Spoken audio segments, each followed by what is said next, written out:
Hey folks, Ash from Droning On Live here, and a bit of an ad hoc video here whilst I'm sat in a restaurant because there's just been an update to the DJI Fly app, now up to version 1.2.2. From this update, we're not really seeing anything incredibly exciting. Unfortunately, there's no smart controller support for the Mavic Mini 2, unfortunately, but we are seeing some updates here, such as adds a new attitude indicator, learn about your aircraft's orientation of flight info.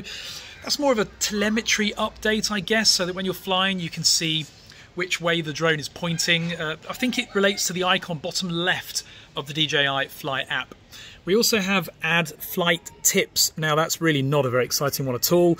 That's going to be during firmware updates, and while it's returning to home, it's going to show you some updates about how to get good pictures and video. That's really not a very exciting one at all. And we've also got adds the following supported functions for the customizable button on the remote controller: Gimbal Follow, camera settings and exposure.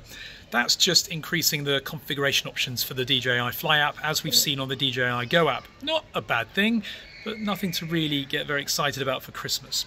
And finally, fixes certain issues and optimizes overall app quality. Well, that's never a negative, is it? Although again, it's not particularly exciting as an update that's coming in for Christmas. But it's better than nothing, and it's good that DJI are evolving this app and its functionality and features, so we can't really complain.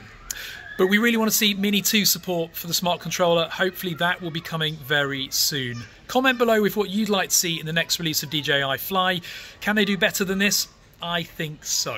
And give the video a thumbs up. Thanks for watching, guys.